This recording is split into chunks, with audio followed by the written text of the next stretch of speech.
अस्सलाम वालेकुम फ्रेंड्स, कैसे हैं आप सब लोग। दुआ करती हूँ आप लोग अच्छे होंगे।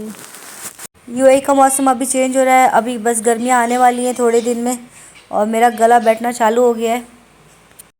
इस वीकेंड में हम गए थे अल सफ़िया पार्क अजमान। इस बार तो मैंने ठान लिया था कि बच्चों को मैं आज पार्क लेके जाऊंगी क्योंकि अब सर्दियाँ ख़त्म हो रही हैं और इशाल और इल्हाम को मैं इस बार पार्क ही नहीं ले जा पाई। सिर्फ एक दो बार ही पार्क गए हम लोग पूरे सर्दियों में। सुबह मैं जल्दी उठ गई थी, फिर मैंने ब्रेकफास्ट बनाया, बच्चों को दिया, खुद नाश्ता किया। उसके बाद मैं इन लोग को तैयार किया, खुद तैयार हुई। फिर लास्ट में रमीज़ को उठाया तो रमीज़ को मैंने पूछा आप नाश्ता करेंगे कि नहीं। उन्होंने बोला नहीं।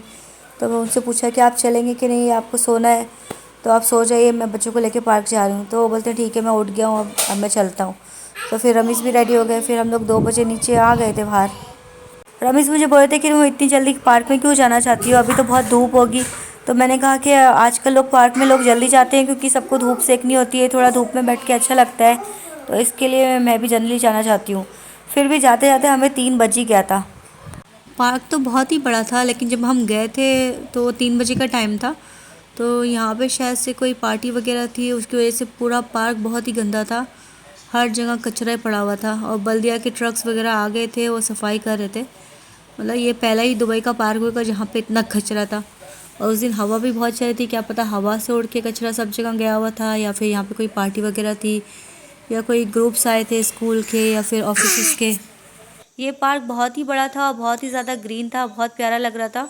और पार्क के एंड में जब जाएंगे ना तो वहाँ पे एक बहुत बड़ा पॉन्ड भी था, तो वहाँ पे फ़िशिंग नहीं कर सकते आप। वहाँ पे 5000 पेनल्टी भी थी, बहुत बड़ा साइनेज भी लगा था। लेकिन ज़्यादातर टाइम हमने पानी के पास ही गुजारा क्योंकि वहाँ पे इतनी अच्छी हवा चल रही थी, इतना अच्छा मौसम था, बहुत अच्छा लग रहा था। जबकि हम 3 बजे आए थे लेकिन इतनी तेज़ हवा चल रही थी कि हमें गर्मी नहीं लगी। और अभी जो यूएई का मौसम है, मतलब थोड़ा थोड़ा गर्मी होते जा रही है दिन ब दिन।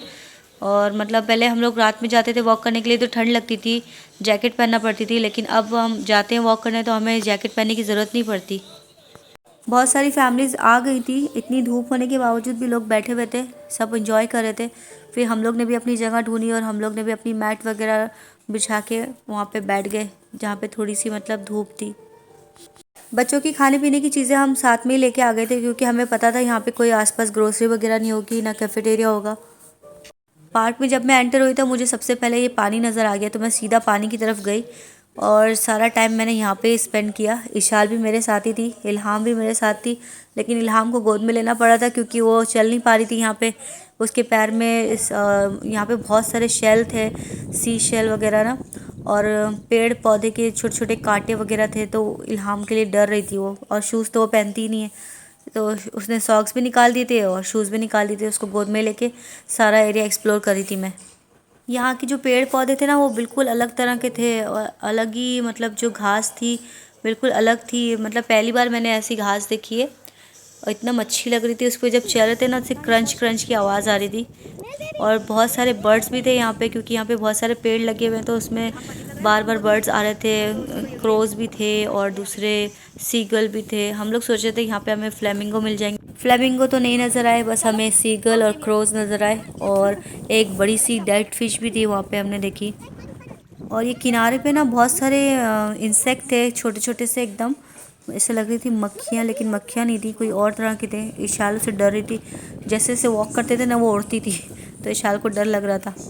और यहाँ पे ना ये जो छोटे छोटे पेड़ है ना, उसके ऊपर ये पूरा जाला निकल के ना इसके ऊपर आ गया है, जैसे किसी ने इसको ना एक प्रोजेक्ट बनाया है इस पहाड़ का। छोटे छोटे पहाड़ नज़र आ रहे थे, इतना प्यारा लग रहा था। मैंने इसकी 2-3 पिक्स ली और वीडियो लिया, बहुत अच्छा लग रहा था। और अजीब अजीब तरह के यहाँ पे शेल थे एकदम, कोई छोटे, कोई एकदम बारीक बारीक, कोई बड़े बड़े, अजीब अजीब तरह की चीज़ें थी यहाँ पे। इशाल को यहाँ पे वेल भी नज़र आ गई, तो वह उसके साथ में वो खेल रही थी, उसको बार बार फोड़ती थी पैर के साथ में। रमेश तो मैट डाल के आराम से लेट गए और हम लोग पूरा पार्क एक्सप्लोर कर रहे थे अकेले। अभी इन लोग थक चुके थे और इनको भूख भी लग रही थी, तो फिर इन्होंने अपने स्नैक्स वगैरह खाए। थोड़ी देर ये लोग डॉल के साथ खेले, उसके बाद में फिर ये लोग जहाँ पे स्विंग वगैरह थे वहाँ पे गए, वहाँ पे थोड़ा टाइम स्पेंड किया। इल्हाम को मैंने स्विंग में बिठाया, इशाल ऐसे ही अपने सैंड के साथ खेल रही थी अकेले, उसके साथ कोई फ्रेंड नहीं था। उसके बाद वापस हम लोग पॉन्ड की तरफ चले गए और हमने पूरा एंड तक गए। फिर उसके बाद में इशाल को वॉशरूम जाना था, फिर वहाँ से वॉशरूम गए, वॉशरूम भी बहुत दूर था। फिर उतनी देर में इल्हाम मेरे हाथ पे ही सो गई ऐसे वॉक करते करते, और पूरा 1 घंटा लगा हमें वापस आने के लिए। जब तक कि रमीज सो रहे थे उनको पता नहीं मच्छरों ने काट लिया, पता नहीं किस चीज़ ने, कीड़े ने काटा, उनके हाथ पे रेड रेड उनके निशान बन गए थे। यहाँ पे इलाम हाइड एंड सीक खेल रही है, बेंच के पीछे छुपती है और वहाँ से छोटी छोटी दरारों में से झाँक के देखती है। तो बस वॉशरूम से वापस जहाँ पे रमीज लेटे थे वहाँ पे जाने के लिए हमें 1 घंटा लगा, और उतनी देर में इशाल की हालत बहुत ख़राब हो गई थी चल खींच, और मेरी भी हालत बहुत ख़राब हो गई थी क्योंकि इल्हाम मेरी गोद में थी पूरा टाइम। मेरा हाथ इतना दर्द कर रहा था, फिर बीच में इशाल है ना बैठ गई एक जगह पे, बोलती मैं नहीं चल रही हूँ, अब मैं यहाँ पे बैठूँगी। तो मैंने बोला बस थोड़ा सा रह गया, चलो फिर जाते हैं घर। तो फिर उसको हिम्मत दे के फिर मैंने वापस लेके आई हूँ। उसके बाद रमीज़ ने हमें देखा, रमीज़ ने बोला चलो फिर चलते हैं, बच्चे तो बहुत थक गए। तो मैंने बोला हाँ चलें, अब इन लोग से नहीं होता वेट करने, अब ये लोग बहुत ज़्यादा थक चुके हैं। तो बस हम निकल रहे थे और हमने रास्ते में देखा लोग अभी तक आ ही रहे थे, मतलब ज़्यादातर यहाँ पे अरबी लोग आते हैं, पूरी पूरी अरबी फैमिलीज आती हैं, और सारी कार पार्किंग फुल थी यहाँ से लेके एंड तक। दोनों बच्चे इतना थक गए थे वो गाड़ी में सो गए। उसके बाद हम डे टू डे गए, मेरी शूज़ टूट गई थी तो फिर वो लेनी थी। फिर मैंने बोला इल्हाम के भी लिए दूसरा शूज़ ले लिए क्योंकि वो जो मैंने लेके आई हूँ वो पहन रही नहीं है। फिर उसके लिए भी सैंडल लिया, फिर एक इशाल के लिए भी ले लिया क्योंकि वो बोलेगी कि इल्हाम के लिए लिया मेरे लिए नहीं लिया, तो उसके लिए भी ले लिया। बच्चों को गाड़ी में छोड़ के हम लोग डे टू डे में गए और बस हम लोग 2-3 मिनट में बाहर आ गए क्योंकि मालूम था इल्हाम सोई भी है गाड़ी में, अगर वो उठ जाती तो बहुत प्रॉब्लम होती है, वो बहुत ज़्यादा रोती। सीधा हम लोग ऊपर गए शूज़ सेक्शन में और फिर वहाँ से मैंने शूज़ लिए। फिर रमीज़ को बोला आप इल्हाम के लिए उठाएं, फिर उन्होंने इशाल के लिए भी उठाए, फिर फटाफट हम बाहर आ गए। बस सारा टाइम मेरा यही ध्यान लगा हुआ था कि इशाल और इल्हाम ना उठ जाए। जब अल्हम्दुलिल्लाह मैं वापस आई हूँ तो दोनों सोए हुए थे, कोई भी नहीं उठा था। उसके बाद नेस्टो में भी हम गए तो वहाँ पे पार्किंग लगाई तो इशाल उठ गई। फिर इशाल को हमने बोला कि तुम इल्हाम को देख लेना और हम लोग आते हैं 5 मिनट में। फिर नेस्टो से भी हमने फटाफट शॉपिंग करी, हमने सिर्फ 2-3 चीज़ें लेनी थी, हमने उठाई और भाग के आगे बाहर। फिर हमने घर आके खाना खाया, फिर घर की सफाई की, जो सामान लाए थे उसको सॉर्टेड आउट किया। उसके बाद फिर चाय पी, फिर उसके बाद में वापस बाहर गए वॉक करने के लिए। फिर वॉक करते करते डेल्टा तक पहुंच गए। फिर डेल्टा से कुछ सामान याद आ गया, वहाँ से कुछ चीज़ें लेनी, टॉयलेट क्लीनर तो अभी वगैरह, रात का 2 बज रहा है, फिर वो ले लिया। सो गई फिर है इन लोग और ने इशाल अपने जाग रही टॉयज़ है, भी उठा उसको लिए कुकीज़ साथ खानी है। में। तो मैंने आज फिर बोला कि चलो आके मैं ये घर पे बनाती हूँ टॉयज़ खोले, जो 22 की टिक्कियाँ उसका बनते हैं ना रिव्यू वो। किया। इसमें मैंने 1.5 ये कप वीडियो फ्लोर फ्राइडे लिया की है रात मैदा, की है। और ये है रवा, इसको मैंने आधे कप से भी थोड़ा कम लिया है, ये ऐड कर देंगे। और 3 टेबल स्पून डाल देंगे इसमें कोकोनट पाउडर है, और 3 टेबल स्पून ही हम डाल देंगे इसमें तेल।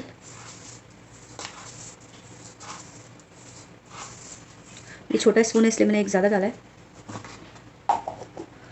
और यहाँ पे मैंने बटर लिया है 1/2 कप, ये भी इसमें ऐड कर दे रही हूँ। इसको मैंने मेल्ट कर लिया कढ़ाई में डाल के। 1 कप से थोड़ी सी कम, और 4 इलायची हैं, उसको मैंने छील के डाल दिया। बाद में अगर और दूध लगेगा तो हम ऊपर से डाल देंगे। अभी हम इसको बस हल्का सा बॉईल कर रहे हैं ताकि शुगर मेल्ट हो जाए। तो उसके बाद जब ये रूम टेम्परेचर पे आ जाएगा तब हम इसको आटे में डालेंगे। अभी आटे को मैं अच्छी तरह से हाथ से मिक्स कर रही हूँ ताकि बटर जो है और आटा और सारी चीज़ें अच्छे से मिक्स हो जाए। तो हमारा मिल्क जो है अभी रूम टेम्परेचर पे आ गया है। अब मैं इसमें थोड़ा थोड़ा करके ऐड करते रहूँगी और आटा गूंथते रहूँगी। आटे को हमने सख्त गूंदना है और कम से कम 8-10 मिनट तक इसको गूंथते रहना है ताकि अच्छे से सारी चीज़ें मिक्स हो जाए। तो यहाँ पे मैंने सारा मिल्क ऐड कर लिया है और मैंने एक्स्ट्रा मिल्क कोई नहीं ऐड किया है। जो मेरा 1/2 कप मिल्क था उसमें आटा अच्छी तरह से गूंथ गया है मेरा।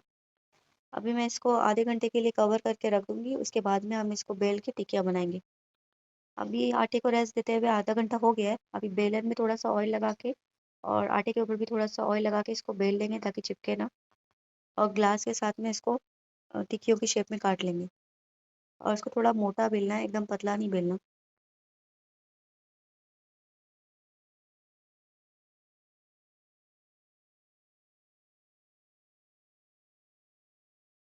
ऑयल को मैंने गरम करने के लिए रख दिया है। इसको वैसे घी में फ्राई करते हैं लेकिन मेरे पास घी नहीं था इसलिए मैं ऑयल यूज़ कर रही हूँ। अगर आपके पास घी होता है तो आप घी यूज़ कर लें क्योंकि घी में ये और ही खस्ता बनेंगी। तो मैंने भी पहली बार बनाई है, अल्हम्दुलिल्लाह एकदम अच्छी बन गई हैं और टूटी भी नहीं है। मतलब मैंने कभी भी अपने आप से नहीं बनाई है ये। इंडिया में जब सारे मिलके बनाते थे बहुत अच्छा लगता था, पूरी रात जागते थे और सबके घरों घरों में जाके हम लोग बनाते थे बेल बेल के, हाथ पूरे दर्द करते थे हम लोग के। अभी मैं अकेले बना रही हूँ, मुझे सबकी याद आ रही है। और जो टेस्ट था मैंने टेस्ट करके भी देखी है, बहुत अच्छी बनी है। अंदर से एकदम सॉफ्ट है, ऊपर से क्रिस्पी है। तो लीजिए हमारी गर्मा गर्म 22 की टिक्कियाँ, कूंडों की टिक्कियाँ, मीठी टिक्कियाँ तैयार हैं। तो आज के लिए इतना ही फ्रेंड्स, फिर मिलते हैं अगले वीडियो में। Thank you for watching, bye bye.